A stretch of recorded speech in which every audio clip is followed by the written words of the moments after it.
बंगाल में कुछ ऐसी आहट आ रही है कि अब सब कुछ सुधार हो जाएगा। ऐसा बिल्कुल भी नहीं हो रहा है। पिछले 24 घंटे में बंगाल में रेप छेड़खानी की 7 घटनाएं हुई हैं। 2 वारदातों तो अगर हम देखें तो अस्पतालों में ही हो गई। एक वारदात में 2 साल की बच्ची शिकार बनी है। आप खुद सोचिए, इतने हंगामे के बाद, इतनी हेडलाइंस के बावजूद, इतने शोर शराबे के बाद क्या बदलाव आ पाया है? अब जो रिपोर्ट हम आपको दिखाने जा रहे हैं उसमें जो कड़वा सच है उससे बचा नहीं जा सकता। आरजीकर रेप एंड मर्डर के 23 दिन बाद भी वही सवाल उसी जगह खड़ा है। बंगाल में बेटियां आखिर कब सुरक्षित होंगी? दीदी, बेटियों को बचाओ। बेटियों पर संकट गहरा है। अभी भी बेटियों को खतरा है। कहां पुलिस का पहरा है? बंगाल में दीदी फिर से अनर्थ हो गया है।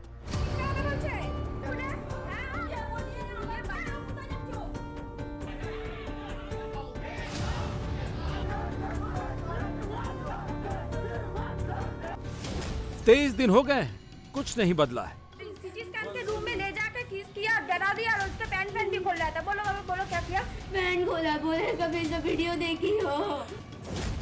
न डॉक्टर बिटिया को इंसाफ मिला।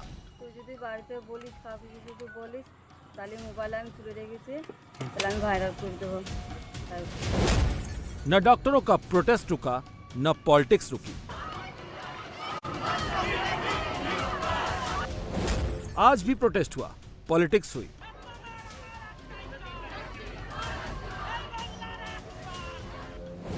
सब चल रहा है, बस बेटियों के साथ पाप नहीं रुक रहा है।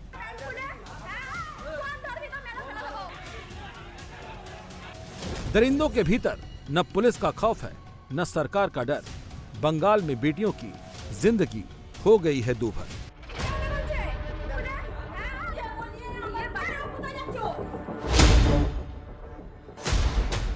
ये हम नहीं कह रहे, जिन बेटियों पर गुजरी है वो कह रही हैं।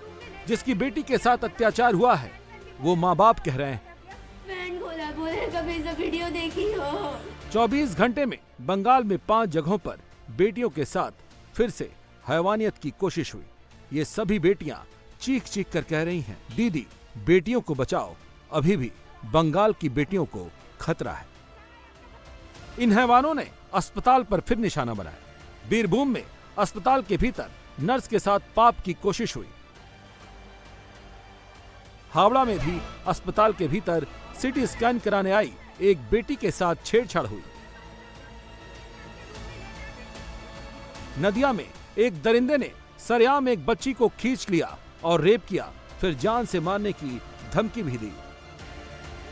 कूच बिहार के बख्शीगंज इलाके में बूथ नंबर 37 की एक लड़की के साथ तृणमूल पंचायत सदस्य देआर लियाकत सरकार ने छेड़छाड़ की। विरोध में लोग सड़कों पर निकल आए। मध्यम ग्राम में एक टीएमसी पंचायत सदस्य पर भी आरोप लगा। इस पर आरोप है कि कक्षा 2 में पढ़ने वाली एक नाबालिग के साथ इसने बलात्कार किया। आज तक 7 इंसिडेंट हैपेन, 7 इंसिडेंट। इसमें टीएमसी का साथ सीधा संपर्क है। कोच बिहार का हल्दीबाड़ी में अरेस्ट हुआ है टीएमसी का पंचायत की हस्बैंड। मध्यम ग्राम के टीएमसी का पंचायत अरेस्ट हुआ है, उसका घर जनता ने तोड़ा है। ये पूरा गुंडा रेपिस्ट का हाथ में बंगाल है। और जो बात यहां से हमारी लीडर लोग ने बताई ना, इसका जड़ और इसका आर्किटेक्टर ममता बनर्जी खुद। Step down Mamata, she should resign. She is the main disease and virus regarding this type of incident. काल से आज तक 7 इंसिडेंट हुआ है। कुछ बिहार का हल्दीबाड़ी, मध्यम ग्राम, हावड़ा, इलाम बाजार से लेकर पूरा प्रदेश में 7 इंसिडेंट हैपन। 3 प्लेस में सीधा टीएमसी का पंचायत और लीडर लोग का इन्वॉल्वमेंट है। कुछ अरेस्ट भी हुआ है। दीदी कह रही हैं कि बंगाल में बिटिया सेफ है।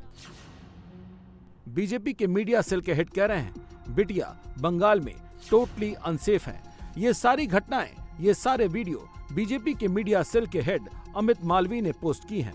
बंगाल में बेटियों के साथ अत्याचार की तस्वीरें बंगाल बीजेपी के छोटे बड़े नेता पोस्ट कर रहे हैं। अब अगर ऐसा हुआ है तो सवाल तो दीदी उठेगा ही। ये बच्चा को सिटी स्कैन के रूम में ले जाकर आरजीकर में डॉक्टर बिटिया के साथ पाप हुआ, इसके बाद ये सब क्यों हुआ? यहाँ बात पॉलिटिकल माइलेज की नहीं है, यहाँ बात बिटिया की सेफ्टी की है, जिस पर एक बार फिर सवाल उठे हैं। वो भी कहीं और नहीं, एक और अस्पताल में, जहां इस बार एक नर्स छेड़खानी का शिकार हो गई। घटना वीरभूम के इलम बाजार ब्लॉक के एक प्राथमिक स्वास्थ्य केंद्र में रात को घटी, जब एक शख्स शेख अब्बासुद्दीन को करीब 8 बजे बुखार आने पर अस्पताल में भर्ती कराया गया। नर्स ने तब शिकायत की जब वो मरीज को इंजेक्शन लगाने आई। उसके साथ क्या हुआ सुनिए, फिर पता चलेगा कि बंगाल के अस्पतालों में छेड़खानी करने वाले कितने बेखौफ हैं। অ্যাকচুয়ালি 8:30টার দিকে হচ্ছে নাইট শিফট আমি অন হয়েছে অনেকক্ষণ, তো 8:30টার দিকে একটা পেশেন্ট এসেছিল, শেখ আব্বাসুদ্দিন নাম।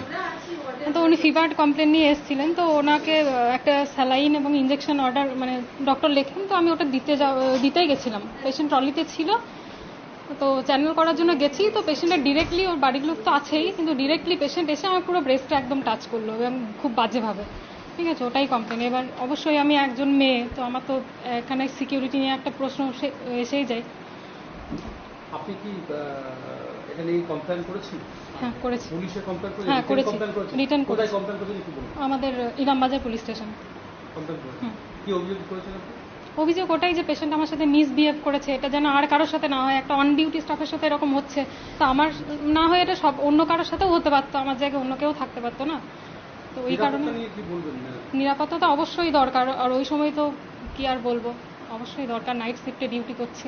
আপনি আপনার ঊর্ধ্বতন কর্তৃপক্ষকে জানিয়েছেন? সবাই জানেন, অলরেডি দিদি আছেন, স্যারও এসেছিলেন, আমার যে বিএমওইচ স্যার আছেন উনিও এসেছিলেন, সবাই আছেন। পুলিশ কি এসেছে? পুলিশও এসছে। प्रोटेस्ट कर रहे डॉक्टरों को, अस्पताल कर्मियों को दीदी काम पर लौट आने को कह रही हैं कि सेफ्टी की गारंटी है, जबकि सच्चाई ये है कि ऐसी सोच वालों के हौसले बुलंद है, क्योंकि अगर थोड़ा भी कानून का इनको डर रहता तो कम से कम अस्पताल के भीतर दोबारा से ऐसी हरकत करने की कोई हिम्मत नहीं करता। नहीं होता है, क्योंकि वो दिन में कभी कभी होता है सिविक पुलिस, लेकिन रात में ज़्यादातर नहीं होता है। अच्छा, तो ये सिविक पुलिस के ऊपर ही तो आरजीकर का जो आरोप लगा है, तो सिविक पुलिस आप लोगों के ऊपर दिन में रहता है, तो क्या लगता है क्या आपका सिक्योरिटी है या नहीं? ऑफ कोर्स नहीं है सिक्योरिटी तो बहुत ज़्यादा ज़रूरत है ना हम लोगों के लिए, क्योंकि हम लोग सब फीमेल स्टाफ है और मेल पेशेंट को तो अटेंड करना ही पड़ता है, इसलिए ऑफ कोर्स सिक्योरिटी का मतलब थोड़ा कम है, नहीं है एकदम भी सिक्योरिटी एकदम नहीं है, एकदम भी नहीं है।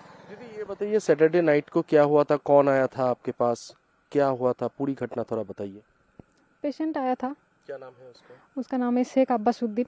अच्छा। 30 ईयर्स एज उसका है। अच्छा। और उसके साथ बहुत सारा मतलब वो रिलेटिव्स पे आया था। अच्छा। और पेशेंट उन रिलेटिव्स के सामने ही ऐसा किया। अच्छा। इवन उसका वाइफ भी था। अच्छा, फिर भी ऐसा किया? हाँ, फिर भी ऐसा किया। अच्छा।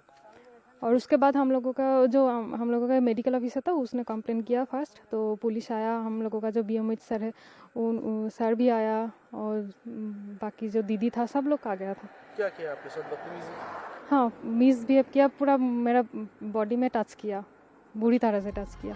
यहाँ भी अस्पताल कर्मचारियों ने सेफ्टी को लेकर सरकार को अल्टीमेटम दे दिया है, सुरक्षा नहीं मिली तो काम बंद कर देंगे। Emergency only for emergency and no safety, no duty. We want justice. We want justice. We want justice. No safety, no duty. Emergency only for emergency only for. दीदी की सरकार और दीदी की पुलिस कुछ भी कहे, लेकिन जो तस्वीरें आ रही हैं वो सरकार और पुलिस के इकबाल पर सीधे सवाल कर रही हैं। हावड़ा सदर अस्पताल में जो हुआ उसे देखकर और सुनकर तो आप भी हैरान हो जाएंगे। यहाँ अगर बच्ची ने हल्ला नहीं मचाया होता तो दूसरा आरजीकर अस्पताल जैसा कांड तय था। बीजेपी नेता अमित मालवीय ने इस वीडियो को भी शेयर किया है,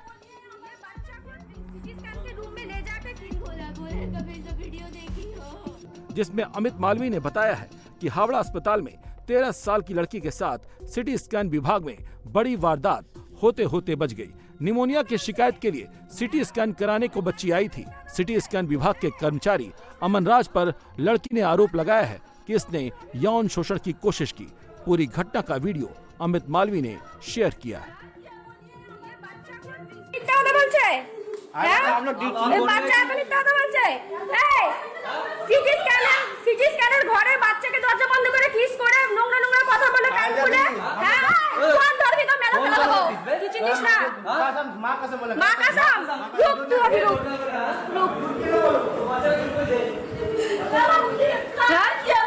ये बच्चा को सिटी स्कैन के रूम में ले जाकर किस किया, डरा दिया और उसके पैंट भी खोल रहा था। बोलो बाबा, बोलो क्या किया? पैंट खोला, बोले कभी सब वीडियो देखी हो। आरोपी अमन राज की करतूत का पता तब चला जब लड़की की मां बेटी को रोता हुआ देखकर उसके पास आई। हैरानी की बात यह है कि आरोपी अमन राज सिटी स्कैन विभाग में अस्थायी कर्मचारी है। आरजीकर अस्पताल में हुई घटना का आरोपी भी अस्थायी था। फिलहाल परिवार की शिकायत के आधार पर हावड़ा पुलिस ने आरोपी को गिरफ्तार कर लिया है। বড় সাহেব বলে ঠিক আছে, এমনিতে অ্যারেস্ট করা হয়েছে, যা কনডিকেশন সেভাবে কেস করে অ্যারেস্ট করা হয়েছে। ওটা স্টেটমেন্ট যা আছে আমাদের সিপি সাহেব দেবে, ঠিক আছে, ওটা আমি দিতে পারবো। दीदी की पुलिस काम कर रही है, लेकिन ऐसे हैवानों के भीतर डर नहीं पैदा कर पा रही। बीजेपी तो कह रही है कि टीएमसी वाले ही ऐसा कर रहे हैं या फिर करा रहे हैं। बीजेपी नेता अमित मालवी ने कूच बिहार जिले में नाबालिग लड़की से छेड़छाड़ की खबर पोस्ट की, जिसमें छेड़छाड़ का आरोप टीएमसी के नेता पर लगाया गया है। इस पोस्ट को पहले बीजेपी नेता शुभेंदु अधिकारी ने किया, फिर अमित मालवी ने दावा किया कि यहां नाबालिग के साथ इस वारदात के पीछे टीएमसी का पंचायत सदस्य लियाकत सरकार है। वहीं नार 24 परगना के मध्यम ग्राम में कक्षा 2 की लड़की के साथ रेप हुआ। इस रेप कांड में भी अमित मालवी ने पोस्ट कर टीएमसी के नेता के शामिल होने का आरोप लगाया। नदिया के कृष्णगंज के भजन घाट में एक लड़की के साथ रेप का मामला सामने आया। 24 घंटे में 5 घटनाओं ने बीजेपी नेताओं को ममता सरकार को घेरने का नया मुद्दा थमा दिया है। बीजेपी आरजीकर केस के बाद से ही दीदी के लॉ एंड ऑर्डर पर सवाल खड़ी कर रही है। अब इन घटनाओं ने बीजेपी को और एक्टिव कर दिया है, तो दीदी की मुश्किलों को बढ़ा दिया है। प्रशासन पूरी तरीके से फेल्यूर हो चुकी है और पूरी यहाँ पे जो पुलिस व्यवस्था है, व्यवस्था पूरी तरीके से टूट चुकी है और इसके लिए जिम्मेदार जो है वो ममता बनर्जी है। इसलिए ममता बनर्जी को कोई मोरल अधिकार नहीं है, नैतिक अधिकार नहीं है कि अपने पद पर बैठे रहे। वो अपना पद छोड़ के जाए, इससे ही बंगाल का मंगल है। सवाल लॉ एंड ऑर्डर पर उठे तो पश्चिम बंगाल पुलिस जवाब के साथ आ गई। पश्चिम बंगाल पुलिस का जवाब भी ठीक उसी स्टाइल में था जिस स्टाइल में अमित मालवी ने सवाल किया था। पश्चिम बंगाल पुलिस ने अपने जवाब में एक एक घटना का जिक्र किया है और पुलिस ने क्या एक्शन लिया है उसका पूरा अपडेट किया है। पुलिस के मुताबिक बीरभूम में अस्पताल में नर्स के साथ छेड़छाड़ करने वाले को गिरफ्तार कर लिया गया है। मध्यम ग्राम में बच्ची के साथ हुए बलात्कार के मामले में आरोपी को अरेस्ट कर लिया गया है। बंगाल पुलिस ने बीजेपी के इस आरोप को गलत बता दिया कि आरोपी टीएमसी का नेता है। पश्चिम बंगाल पुलिस ने यह भी बताया कि हावड़ा अस्पताल में लड़की के साथ यौन शोषण की कोशिश करने वाले लैब टेक्नीशियन को भी गिरफ्तार कर लिया गया है। साथ में यह भी लिखा कि झूठी खबरें न फैलाएं और जो अफवाह फैलाएगा उस पर सख्त एक्शन लिया जाएगा। तो अत्याचार होते ही रहता है पश्चिम बांग्ला में। हमारे जो मुख्यमंत्री है उन्हीं तो महिला है, उन्हीं क्यों मुख्यमंत्री, किसके लिए मुख्यमंत्री? जनगण के लिए मुख्यमंत्री। उन्हीं जनगण उनके बसिए मुख्यमंत्री पदे, क्यों ये सब करना पड़ता है? क्यों बंगाल में ये सब घटना घटती है? लगातार रेप हुआ, लगातार धर्षण हुआ, ये तो होता रहते ही है। ता मुख्यमंत्री क्लूब मुख्य चुप 101,000 टाका दिया लक्ष्मी भंडार देता है ना हमारे पश्चिम बांग्ला लक्कीदेर। नहीं चाहिए लक्ष्मी भंडार, जस्टिस चाहिए महिलादेर ऊपर जस्टिस। हमारे ऊपर जे अत्याचार होच्छे, আমরা যে মহিলা, আমরা যে রাস্তায় বেরোচ্ছি, আমাদের নিরাপত্তা নেই। बेटियों की सेफ्टी लॉ एंड ऑर्डर पर बीजेपी दीदी को घेर रही है तो दीदी की पार्टी कह रही है कि बीजेपी तो सिर्फ सियासत कर रही है, रेपिस्टों पर नया कानून हम लाएंगे। एक्टिव होना तो है, वो प्रधानमंत्री जी बोले कि आइन है तो लॉ अगर होगा क्या कैपिटल पनिशमेंट है? नहीं है, अब तक नहीं है, लाइफ इम्प्रिजनमेंट तक है और कुछ नहीं है। तो प्रधानमंत्री जी को तो हमारे मुख्यमंत्री चिट्ठी लिख के यही बोले थे कि आप यहाँ पर रिगोरस लॉ ले आए कि कैपिटल पनिशमेंट हो। अगर ये सोसाइटी में ये मैसेज नहीं जाएगा तो इस तरह का जो बच्चे हैं जो कि इस तरह का मेंटालिटी उन लोगों का है, तो इसके बारे में प्रधानमंत्री जो क्या सोचते हैं। तो ये तो है कि जो भी लॉ होगा वो लॉ को ज्यादा कार्यकारी बनाने के लिए सबको इकट्ठा होना है, लेकिन लॉ ही तो नहीं है कैपिटल पनिशमेंट, इसलिए हम लोग बोले थे, मुख्यमंत्री जी भी बोली थी, तो ये हम चाह रहे हैं। सच्चाई तो यह है कि दोनों पार्टियां कानून को लेकर एक दूसरे पर टोपी ट्रांसफर कर रही हैं। दोनों के सियासी झगड़ों में पिस पश्चिम बंगाल की जनता रही है। लॉ एंड ऑर्डर की पहली तो जिम्मेदारी राज्य सरकार की बनती है, और जब आरजीकर अस्पताल की घटना के बाद 5-5 बेटियों की सुरक्षा को लेकर नए केस आ गए तो सवाल तो उठेंगे ही, और जवाब भी देना होगा, क्योंकि कोलकाता में प्रोटेस्ट रुक नहीं रहा।